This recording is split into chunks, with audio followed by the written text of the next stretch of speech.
Welcome to another episode of the Voice of Influence podcast. I'm your host, Fong Chua, and with me on this journey is the happiest person on earth, Ms. Stacy McPherson. On this show, our aim is to break down the barriers of public speaking, allowing you to succeed and become the voice of influence. And today we have a very, very exciting guest, and I gotta say, exciting doesn't do this person justice. Wow is the right word that does this person justice, because the very first time I saw this person walk into this hotel room where we have this conference, I go, wow, who is that? And very shortly, we found out who he was, and he is an absolutely amazing person, a man of wow, somebody who's going to be able to help you find your wow factor. He is a professional dancer and trainer, business and branding coach, seven-time world champion ballroom dancer, world-renowned Olympic choreographer, and motivational speaker, showing you all how you can wow anyone. So please welcome public speaking choreographer Louis Barr. Hi, everybody. It's a pleasure to meet everybody through the internet, which is the beauty of everything, and to be hosted by these two amazing people right there, Stacy and Fong. So thank you for having me. Awesome. Well, thank you very much for being here. And I'm just going to kickstart it right now by saying, every time I see you, you are dressed to the nines. And I'm guessing that's one of your secret weapons to wow people on stage, is it not? Yes, it is. And because I believe one thing: you don't have to dress like me to impress or to. But the thing is that you need to be sure that you dress what you want to demonstrate, who you want to be. If you want to be a biker, I mean, I'm a biker too, actually, for 50 years, but I don't ride my motorcycle with that. I would dress up as a biker. But so I want to show the precision of details will make that when you come on stage, you're different. Be yourself. That's the first thing. And the second thing is, I believe that people are going to take the time to listen to me. I'm gonna be sure that I look the best I can for them. I'll be sure that what I'm going to give them is the best service I can offer. Some of the people, their best service is to be more extravagant, to use, I'm going to say that because it happened too many times, the F word, every single word, because that's the way to express themselves, which has become almost a second nature in America. But the thing is, it's very important. There's two things: that to dress up the part, who you are, what you do. And like my mom always told me, you never fully dressed up until you smile. I love that. Oh, I would love to hear your origin story. Like, how did you get started in public speaking? Well, I've been teaching since I'm 14 years old, teaching dancing since I'm 14 years old. So I've been around people. And when I say teaching, I was not teaching only young kids. I was teaching adults. I had adult class on the ice when I was 14 years old. So I learned how to surrounding myself with people like this. And I've always been motivated to help kids. So I started to do public speaking by doing a lot of motivation speaking to children. And when I moved in the United States, my wife on that time was a French teacher, and she loved to bring me to compare America and France. So every time we were comparing, I was showing them the beauty of America, how lucky they are to be American. What is so amazing that America, you don't even know in France that we don't have, and try to show them that they are privileged to be American. And I was showing them the good sides, of course, of France as well, But it helped me to be around those kids, to talk a lot. And after that, when I start when I got my school in Kansas City, I had to do a lot of speech. And I can tell you this is very interesting. Hmm. I was doing a show with my wife. We're doing 5 dances. Between the dance, my wife is changing. I have to talk during the time she's changing. Because if I change, it's just moving my jacket, putting another jacket, right? And I'm in the middle of doctors. And during the time I have to speak, and during the time I'm speaking, there is something will across my mind. And he said, oh my God, I am in the United States speaking English in front of doctors. How crazy is that? And at the same time, I was still talking, but I was thinking about this, and I said, "This is crazy! I cannot believe I'm doing that." So I was excited. I've always been excited about the thing I do. If I don't like to do something, unless it has to be something important to do to help people, I will not do it. So I'm always excited to do things. And for me, when I talk to people, I try to always share a message of trueness. I am who I am. People don't like who I am. I'm sorry, and I am who I am, and I'm not trying to be somebody I'm not. So, but if you like what I do, I'll share with you anything you want to know. That's totally awesome. I like how you said you got just thrown into the fire and you had to speak and fill in those gaps, or else all of a sudden it's just weird silence as your wife is changing there. So that's your very first experience. Now, there's a lot of people out there who are performers who can do the dance, they can sing, they can perform, but once you get them to speak, they start to blank out. They don't like just talking, they don't like speaking in front of a mic. How was that transition for you? Like, did you find a love for it, or were you able to take the performance aspect of dance and kind of funnel that energy into speaking? Well, the first thing is, I think that, and it's good for anybody. If you're passionate about something, and you really love what you do, whatever it is, photography, or whatever it is, if you can talk for 12 hours about something and feel you didn't talk for only 1 hour, you have absolutely the subject that you're going to talk in front of people. And my second passion is cars and motorcycles, and I used to be able to talk about cars for hours. And my wife used to tell me, and he said, "Honey, you need to stop talking about cars because people want to hear about something else." Said, but they ask me questions, so I respond to them. So I had to control this. And the thing is, if you do everything what comes from your heart about the subject that you're supposed to talk about, right? I can talk about dancing for hours, because I can talk about dancing, about how it keeps you young, what it does in relationship, what it does for etiquette to education for kids, because I do those programs in school to teach kids, a 10 weeks program to teach kids etiquette and how to dance a couple of dances. And so I believe so much in this. And I saw the result with kids would just change their life completely to become completely a different human being that they were going to be, My wife and I, we used to have a studio for 20 years in Kansas. We had 100 teenagers who were coming in our studio every Saturday. And I was talking to those young people. Trust me, some of them were doing drugs, were doing alcohol. Every month, we have at least 4 or 5 kids were coming in I wanted to have a private meeting with us, and they say, "I just want to tell you that I don't do drugs, I don't do alcohol anymore. I don't need to do that, because now I find something that I feel very safe. I'm learning something extraordinary, and a lot of them became my professional dancers. Then I perform in front of President of the United States and everything, So you see, to respond to your question, you better just stop me when I talk about something I like, because I can talk for hours.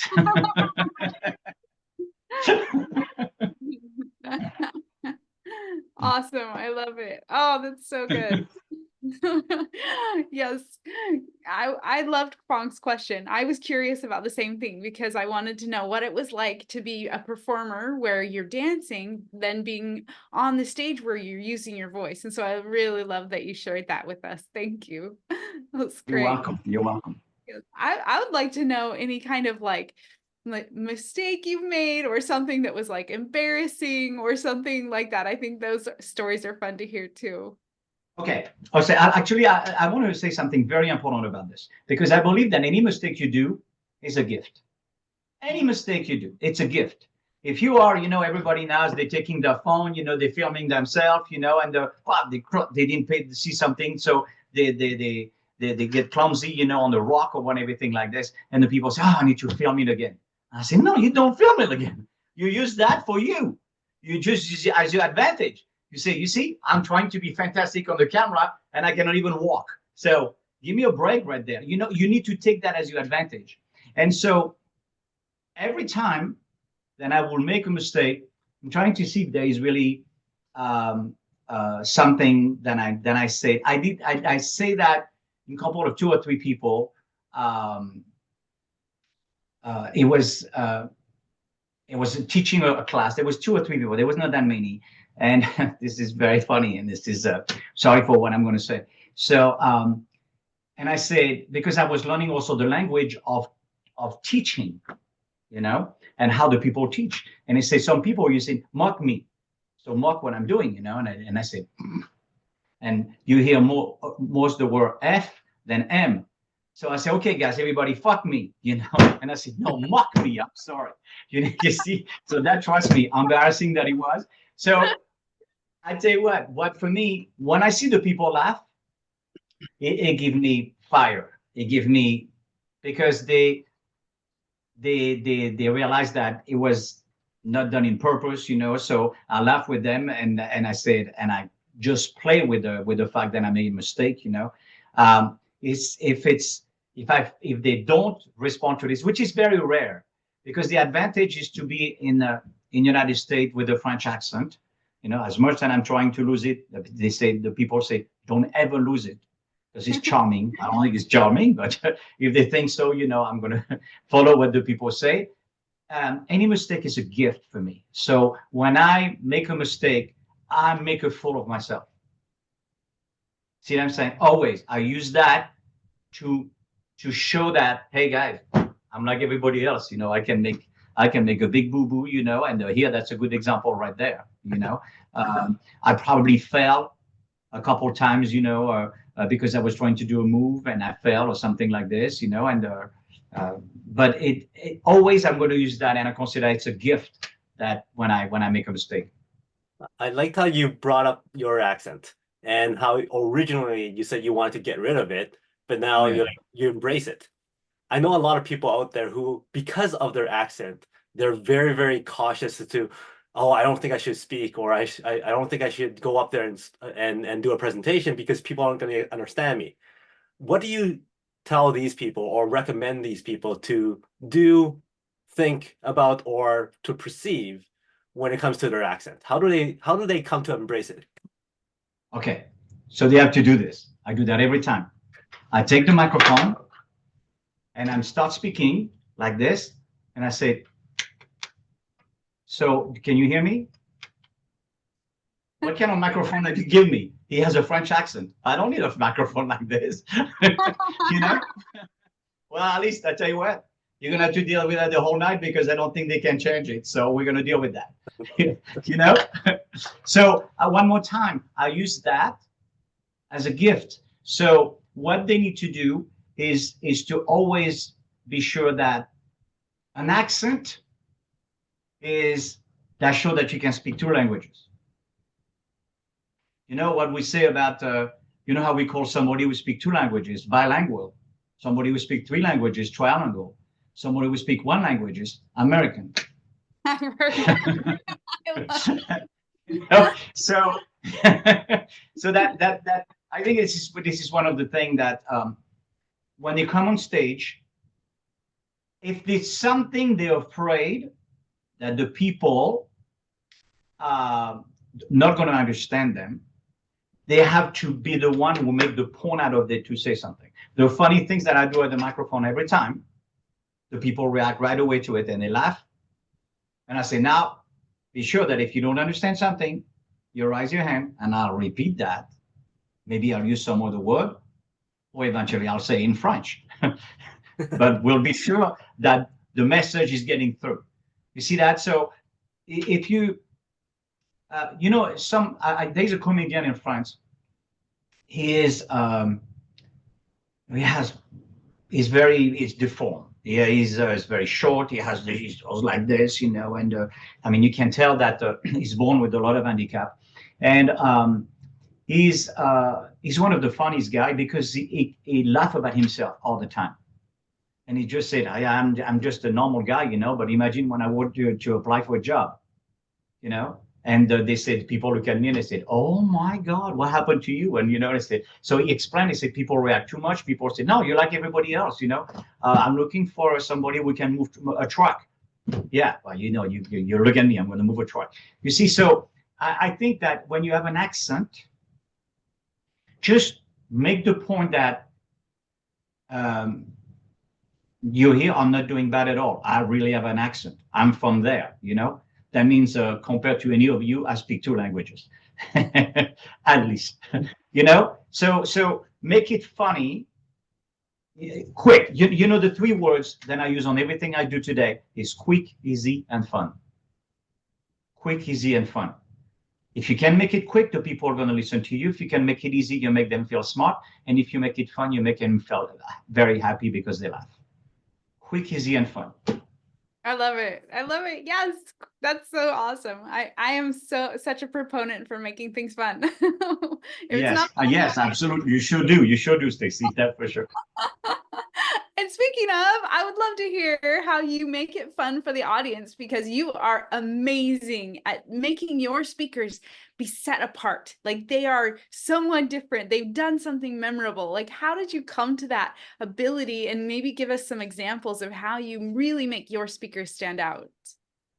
Well, the reason that I do that is, first of all, because I write comedy skit. That's the first thing. Second thing, because also I do comedy routines on the floor, and I'm not afraid to make a fool of myself. You know, so that's a very important thing as well. But what I try to do with the people, and I explain to them, and I say, always try to make quick, easy, and fun. But be sure that you bring the fun, because if somebody is coming and they just I had a perfect example. Yesterday, I went to a politics meeting. You know, I go do that a lot right now. Perfect way to meet people, interesting people. And so it doesn't matter which side they are, actually, to be honest with you. But that lady, she was running for mayor in Vegas. And the lady is talking like this, you know, and there is this is what I think is going to happen, and I really want to do this. She stayed in one spot. She even sometimes crossed her legs. And at the end, and I say, listen, we're really going to have to talk together, because I can help you a lot by the way you present yourself, because your speech was like this. There was no variations and everything. One of the most powerful things is the pose. You didn't do any pose on there, because when you pose, the people are going to say, if you say, did you hear what I just said? I mean this. It's like, I'm going to tell you that a couple of weeks ago, I was running a ball, and it was very new for me and everything. Okay. You didn't pay attention when I say. So I'm going to say it again. I'm going to say, so a couple of weeks ago, I was running a ball, and I mean, come on, guys, I was running a ball. Can you imagine this? How crazy is that? I was running. Hey, pay attention when I'm talking. You know, I just told you something insane. We did that here. You know, you know what I'm saying? Because the problem is this: the people are arriving on stage. Tell me if you know this. This is what the people do, right? They're arriving, say, "Hi, everybody. How you doing? Wow, those speakers are so fantastic." You know, and so Praji, it's going to be my turn to talk to you. Well, I mean, what the heck is going to happen right there? There's nothing is happening, right? So what is important to do is to be sure that you do something that the people are going to say, okay, what's happening right there? I don't understand. So some people say, yeah, but Louis, you're a dancer, you can do all those stuff. And I say, no, you don't have to be a dancer. I don't ask you to do a moonwalk when you come on the floor, but you can do something right away. We're going to make the people react, because they say, what is this guy? Is it stupid, or is it a dude, or is funny, or is whatever it is? So I said, I'll give you a very simple example. You come and you arrive over there. I have I have a whole crew right there who's following me with a camera. Nice. And you do this. Say, you're arriving this way, and you say, hi, everybody, how you doing? Well, I'm a little bit disappointed, because they told me there was going to be a big crowd today, and I don't see anybody. So, I guess I'm not in the right place. Okay, guys, you're all there. You know, you see how funny that is. This is not, it is not really extraordinary what I just did, but the thing is, it is different. It is so different. You can be different by the way you dress up, but it's also by the way you enter. This is one of the major problems that I see. The people enter, they don't realize that you have to enter a different way. You have to create a wow factor right away. Right away. I would say that a lot of the speech that I'm doing right now, I'll enter in pajama with a coffee cup in my hand. And I enter and I always ask the presenter, and I say, call me 3 times. Not 1, but 3. Now let's bring Louis Barr, and I'm not coming. And I said, you're going to call me a 2nd time? He said, and Mr. Louis Barr. And I'm going to come and I said, hey, Louis Barr. And there we go. And I'm coming. I said, okay, I'm coming. See what I'm saying? And I'm coming with the people. I mean, the people said, what the heck is this guy? You know, because they said, this is weird. I mean, this guy said, I was just taking a break, you know? I mean, I can see a lot of you are sleeping as well here over there. You know, you're taking a rest as well. I do that, but I do it with a good coffee. That's all. And I said, are you awake? And I asked them, and I said, you raise your hand up. You're sleepwalking. I don't think you're awake. You know, it's standing up if you're awake. And a lot of time you have what, 10 people, we stand up. And I say, that's it. All the other one are sleeping. That's what I said. What do I have to do to wake you up? Oh, nice. I guess I tell you what, I'm ready for you. And I take the pajama and I rip up the pajama. And I'm dressed up like this. Awesome. See? And I'm dressed up like this. And I say, all right, well, is it better for you? Can you stand up now? And now almost everybody stand up. You know, a lot of time, actually, they all stand up. And I say, all right, now that I get your attention, you know, and I'm sure that you're awake, let me tell you exactly what I'm here for. I'm going to help you how to know how to speak a little bit better, you know? And the way I leave the floor a lot of time, you know, I say, well, I know the last thing I want to tell you is this. Just remember one thing. I was not here to show you my superpower. I was here to show you yours. Mm. But I still have to go for mine. And I reopen my shirt and I have a Superman shirt under, you know, I'm leaving.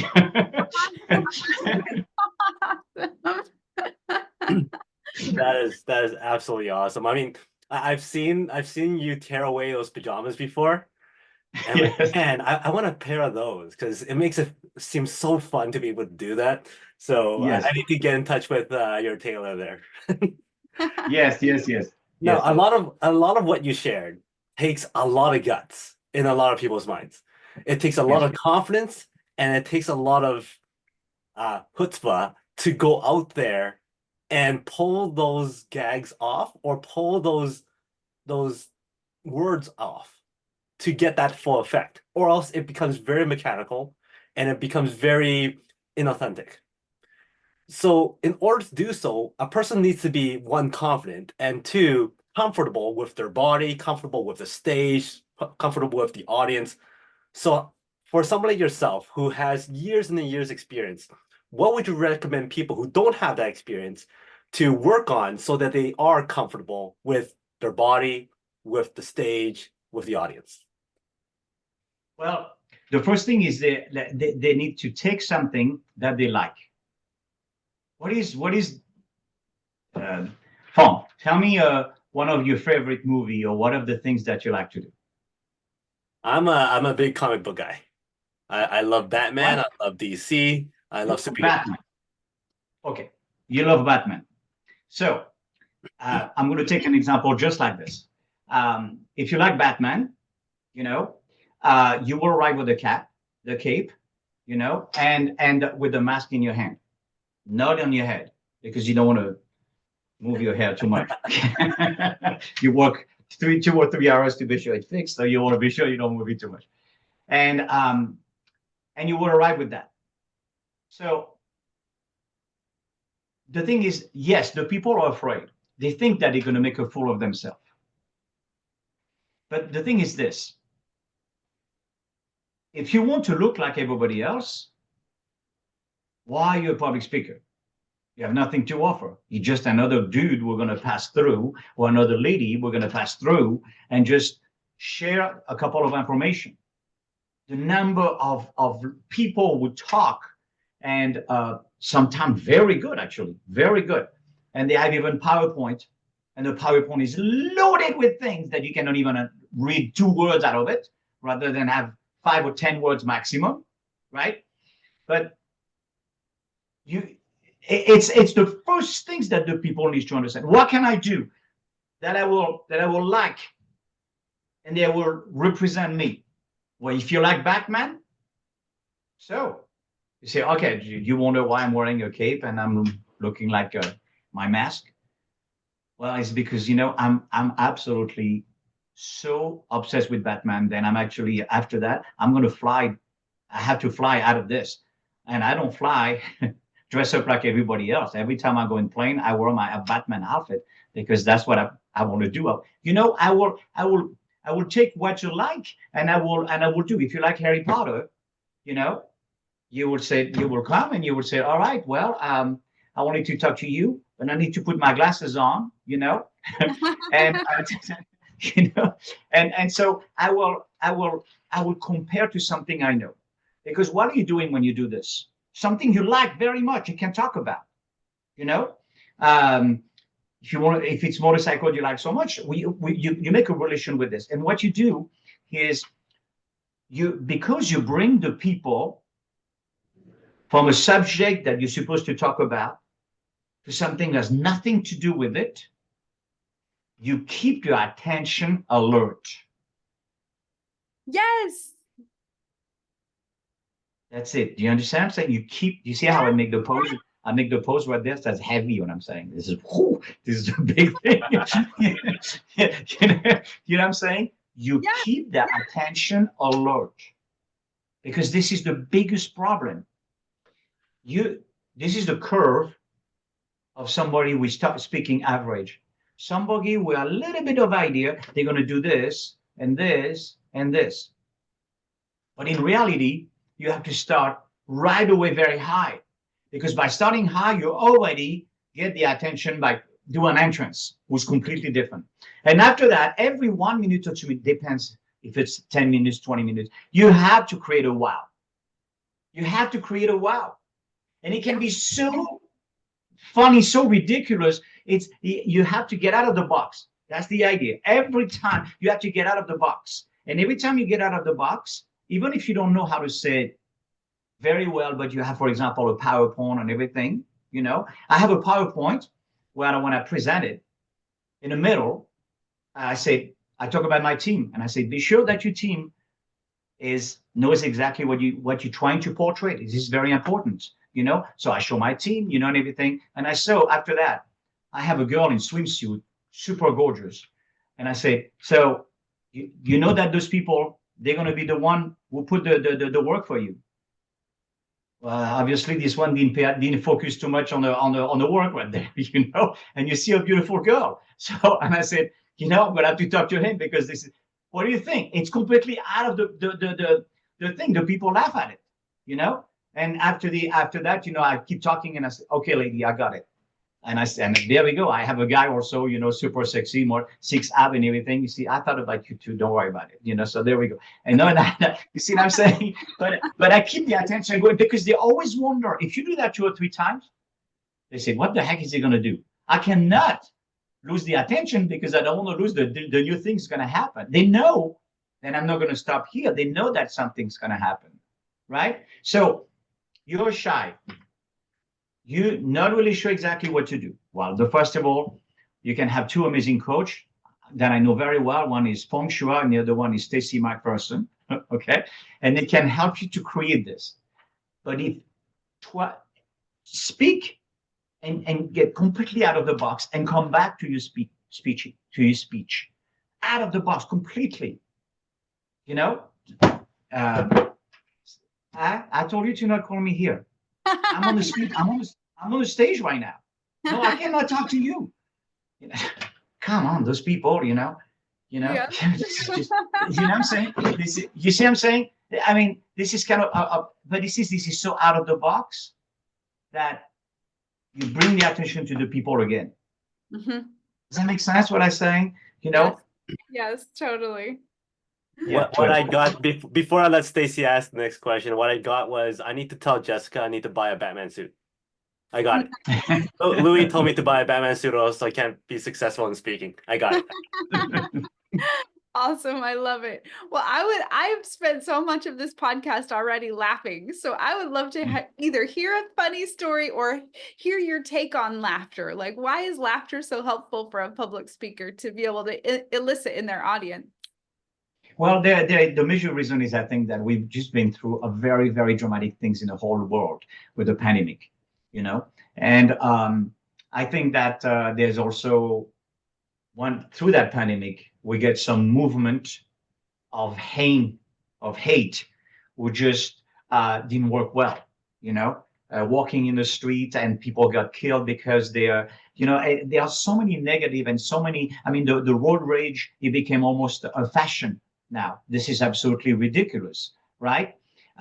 So I think that the people today, they want to be entertained. They want to laugh. They want to be sure that you're happy. They want to be sure that you're gonna make them laugh and you're gonna do something for them this way. Just after the pandemic, the show on TV was working the best, like Ted Lasso. It was not a show about a vampire and everything. That was a dude, was a American football player who tried to teach soccer, and he did everything in such a weird way, because he was a kind of clumsy guy, but he was real. He was sincere. That guy became the top show and he won the biggest award. So why? Because the people need this. And if they say no, trust me, kill with kindness. Somebody wants to fight you kill him with kindness. He said, listen, I'm here to have a good time, and I hope you do too. Why don't we share a drink together or something, whatever. But the thing is, make the people laugh, you're going to get their attention. I mean, we met each other, three of us, in a big convention where we had a lot of speakers. It's a fantastic example, because when you see some of the speakers were very good, I'm not going to give you any name, but I have a couple names. People will really, because actually I talk to those people, and they all think they're good. They think they're good. They say themselves to me. They say, "Oh, I'm really good, for what I do when I speak." And I say, "Are you interested?" And I share a couple of things with you. And they say, "Yeah, but I mean, I know what I'm doing." I say, "Oh, don't worry. I mean, listen. I mean, if you're happy and confident about what you're doing, I wish you the best." But the guy, when he was speaking, he had some variations, but there was no out of the subject. It was always the same thing. Da, da, da, da, da, da. It was and there was, at the end, the people get bored, because how can you keep the attention for so long? I'm going to give you an example. A routine in dancing is 2.5 minutes when you do a show. You don't want to do more, because to keep the attention more than 2.5 minutes, even for the best dancer, boy, you have to have a heck of a routine or an idea. We're so different. And the only routine that you can keep the attention longer than 2.5 minutes, a comedy routine. Ah, yes. Every time. I have a piece, and I have an amazing, I can send it to you if you want to, testimonial from the judge from Dance So You Think You Can Dance, Mary Murphy, that she was saying, somebody was asking, say, "Hey, I want to know, what do you think about Louis Barr?" So she gave her opinion and everything. She said, "Well, the first thing I can tell you is this. Average dancers, when they perform, it's 2.5 minutes, and that's really the maximum. This is the only man that I know who are on the floor alone and entertain me for 8 minutes, and I wanted more." Oh, wow. Nice. Yes. And I said, oh. She made me also almost very emotional when she said that. She said, "I never see somebody who can do that. This is incredible." So, but that was funny the whole time. It was a special visual number. I was not speaking or whatever. It was a visual number. I sell something. I can send you the link if you want to, and of that piece. And it was all visual, and the people will recognize themselves, or they recognize the things I was doing, because I was changing every 15 seconds, and they will recognize every pieces. I put a lot of thought into it. But humor is so important, because this is really what keep the world decent. I'm so sick of to see on Netflix and all those things that the new thing was coming. It's another woman became a weapon and kill everybody, and another thing, and everything. I mean, and you have once in a while you have a funny movie, and I say, well, I don't care how good it's going to be, I'm going to watch it because it's funny. And sometimes, unfortunately, it's not very good. But but it is important to laugh. For me, I mean, there are too many things. I want to laugh. This is one of the major things that we do with my wife. We say we're gonna have to figure out a way how to laugh today because we need to laugh. And when we watch a movie together, we laugh 10 times more than normal people because when I hear her laugh, I laugh with her, and I say, "Oh my God, I can't believe you laugh on this." And she does the same thing. And this is, you know what it is. You do that with your husband, I'm pretty sure. It's contagious. It is. It does this. You know what I'm saying?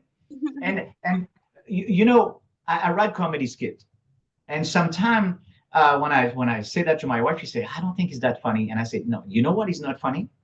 Because right now you're not in mood for it. But if you were listening to this when I'm in the room and the people came to see me perform a comedy skit, they're here to laugh. So even if my joke is not the best, they're still going to still laughing at it because they came for here anyway." Nice. You know what I'm saying? Yes. So I think that laughing is and not only that, but it's very, very, very healthy.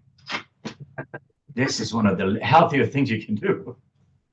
Totally agreed. I think when I go through social media and I see your posts, I'm usually smiling or laughing at something because you brighten up my day all the time when it comes to social media. It's always something of value and something entertaining and something that's funny. And I can't wait to see what happens in that video that you post. Usually something pops out or you do a shocking thing or reveal of some sort. So it's always great. And I always look forward to that kind of stuff. Now, when it comes to public speaking, you speak all over the world. You train a lot of speakers. You help them with their presentations and all that kind of stuff. Outside of the business realm and the entrepreneurship side, how has speaking affected your life? Well, it's actually a very good thing very good question. Because first of all, he put me on the cover of a magazine in Vegas as my Vegas magazine as a public speaking choreographer.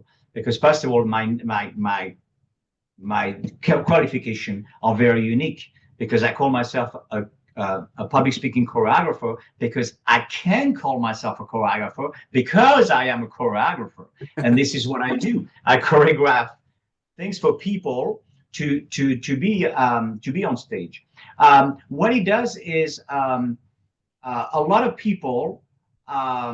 It's funny because before I'm with you today. I'm every Thursday I have a lunch meeting with a very interesting group of people who come from all the different religions who exist on the planet, Muslim, Jewish, everything, and we all get together and we share and we pray for different events, for Israel, what will happen, for somebody who just passed away or some, and they asked me to talk today.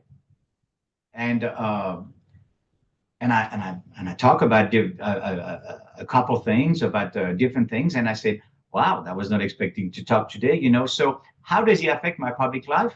Well, I tell you, it gives me a sense of confidence when I'm in a crowd. I know also, believe it or not, you're gonna have trouble to believe this, then I know how to zip up and listen. I can absolutely be in the room for 2 hours and not say one word because I always want to be sure that I hear what the people have to say because I want to be sure that when I'm going to talk, if I talk, it's going to be really what match the conversation and not something, that is just I wanted to just say that, and everything. No. So it helped me on everything because it helped me to talk to ladies for my students, as a gentleman. He helped me to talk to very high-hand people. I have right now as client the ambassador of Romania, who ran for president of Romania in 2004 and finished third. Well, that lady, when you talk to her, she's actually super fun. I have the Princess of Denmark. I have a couple of actresses who did the show Moonlighting with Bruce Willis. And so when I talk to them, because also I listen what they say. I say, because sometimes I say, well, you're so nice with me, I don't deserve that. I say, no, Louis, you just have a way to talk, the way to present, and you're a French charmer, but you're doing it in such a way because everybody knows you're so in love with your wife. Then it is so interesting to listen the way you talk and the way you present stuff. I don't use that by saying I'm fantastic. I'm not in love with myself. I can tell you that right now. But I always listen what the people say, because if I can make mistake too, and if they don't like the way I say, the one I talk, or I opened my mouth on the wrong time, I would say, oh, I better be quiet now, because obviously that was not the right moment to talk, and it was not appropriate. And the last thing I will say is this. There's two words that I don't have in my vocabulary. I know. I never say I know. If Stacy, you explain to me something and everything, and you're so excited to do these kind of things, and I said, yeah, I know. That can solve everything you just said. Basically, you talk for nothing. Yes, killjoy. Yes, it killed. This is crazy, because I said, I cannot believe you just say that. So I explained to the people, I said, replace those two words by you're right. Mm. And what he does, it means I know, but in reality, by saying you're right, you reinforce what the people say. You agree with them, that make them you like even more. And you in your mind, you say, yeah, I knew that already, but you're right. You know what I'm saying? But that you see, now you just present something and I say, wow, you're right. I like that, Stacy. You're right. I mean, yeah, I knew that already. No, but you're right, Stacy. I agree. And you see how the power that I'm giving you? Yes. But by saying that power come back straight to me. You know what I'm saying? So what public speaking and helped me in life is, it doesn't matter how good we are in public speaking. I believe that there is always things to learn. And what the best way to do this is to do everything. We have YouTube today. You go on YouTube and you look some of the speakers, and some people call themselves amazing international speaker, and you listen to them. Sometimes they're awful, and sometimes you listen to some speaker, and I said, oh, that was brilliant. That was so good. I say, I'm going to have to remember that, because that was good. And I believe personally that I don't do that too much, to be honest with you, because God gave me enough energy that I'm blessed with that, that I can create. But it's okay to take an extraordinary idea, a wow idea for somebody else, if you can turn it as your own idea. You know what I'm saying? There's nothing wrong with that, because almost everybody does it. But if you're doing it smartly by saying, yeah, I say quick, easy, and fun. That's my word. I created that from scratch. If you want to use that replace quick, replace easy, and replace fun by 3 other words, that's fine. It's okay. You know what I'm saying? But that works extremely well when I do it this way. So to go back on what you say, how much it affected my life. I would say that it really helped me it always helped me to be able to talk to any level of the society. Because I don't praise more the people who are super wealthy more than the homeless people. I will help the homeless people. I will talk to them with the same respect, the same way. Then I will talk to the CEO of a company. It doesn't impress me more, one or the other, And so I think the public speaking, because when you're in the room, you have all level. You know, we know that. You have some people, they almost broke and they make you believe they're rich. And you have people who are rich and they make you believe they're broke. You know, so you know what I'm saying? So true. Exactly. You know, yeah. So and you have the people in the middle, you know, and the people who have a very high level of education. Some people were just coming from the ghettos, you know. So all those people around you have to be able to adapt yourself to and all of them. So by doing this and by learning how to do that, you can adapt yourself in real life to any levels. Does that answer your question? Done, yeah, for sure.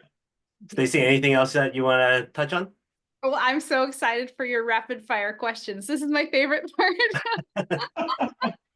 All right. Well, yeah, we'll jump into some rapid fire stuff, and I'm sure Louis, you're gonna have some wow stuff for us. So we'll start it very easy. If you had the opportunity to share the stage with anybody, real or not real, fictional or non-fictional, dead or alive, who would you like to share a stage with? Jim Kelly, because in the world of ballroom dancing, everybody compare me to him. Mhm. And that'll give me a chance that we dance side by side and to really show that maybe, yeah, I move and I dance like him. Yes. Oh, that's No. cool. We all know you're a great dancer. We all know you can write skits. So we're gonna take all that out. Is there another hidden talent that not many people know about that you secretly do? A what? A hidden talent. A hidden talent. I can sing. Ah, that should go hand in hand with all the dancing too. Yes. I just did. I'm an extremely good cook. Ah, Oh, I can cook. I can cook. all right. We're introducing you to the world stage. What is your go-to song that introduces you? What is my goal to? Go-to song, the song that introduces you, your background music. Interesting. I feel good. That'd be the first one. And the second one is because I'm happy, you know, that would be the second one. Absolutely. Fits very, very well. And this one I changed a little bit just because I'm very interested as to what you're gonna do. But first of all, pick a number from 1 to 5. 3. 1, 2, 3. So the word is straw. Now you could take this as if it's the drinking straw or a hay bale straw, but you're about to go on stage and you're looking around for something to create that wow moment for you to go right on stage to create that experience. And you find straw. You grab the straw, you go out, what do you do? Okay, straw. So Yeah. this is what I'll do. And I say, well, I need a special tour today, you know, and I'm telling you something. I have exactly what I'm looking for. Look at this. We'll drop a straw right there on the stage. This is amazing. So let me show you what I'm going to do. I'm going to straw all your knowledge, guys. So like that, I'll be sure then when I leave, you know, I have more information than you. And I'll share, by pushing on my straw, I'll share with you a couple of my knowledge as well. So like that, we'll share, and that'll be very good. You know, it's going to be very between a straw, but, you know, we don't need a big thing to be sure that the information is getting to you. And be sure we go straight to the point. And what is it better than a straw? Awesome. I see that. I'm so tempted to go through my whole list of words for you, but anyway, that could take hours. That's so fun. Well, thank you very much, Louis. It's always a joy having you and always a joy listening to you speak. Like you said, if we let you speak, you can go on for hours, and I'm always looking forward to hearing you speak. So thank you very much. Stacy, any final words from you? Oh, I just love this time together, Louis. This has been so much fun. You're amazing. Your energy. We share so many like core values and like laugh at yourself, laugh a lot, and just enjoy life. Like so many things. And our like I just could keep going on, but a lot of things that we share. Thank you. I love hanging out with you. Awesome. Thank you. Any final words from you, Louis? I just want to say that I think that what you're doing is fantastic. I'm so happy that you find a team combination right there between both of you, because I think that you have actually this yin and yang, we just actually help to create that the good team, So that's fantastic. Congratulations. Keep moving this way. I'm looking forward to see all the different things that you do. I'll be delighted to be a guest or to help you with anything, even if we had trouble to make that one happen. So many things happened in my life. It was difficult, but I appreciate very much, and I feel very honored that I was being one of your guests. Awesome. Well, thank you very much, Louis. Everybody, make sure you connect with Louis. Obviously, if you want somebody who can find your wow, he's that person. If you want somebody who can help you find other people's wows or wow other people, he's the guy as well. He's the wow man. So find him on social media. Check out his content. Always entertaining, as I said, something I look forward to all the time. So make sure you connect with Louis. And until next time, remember, when you speak with confidence, you have the voice of influence. We'll see you later. You take care. Bye-bye.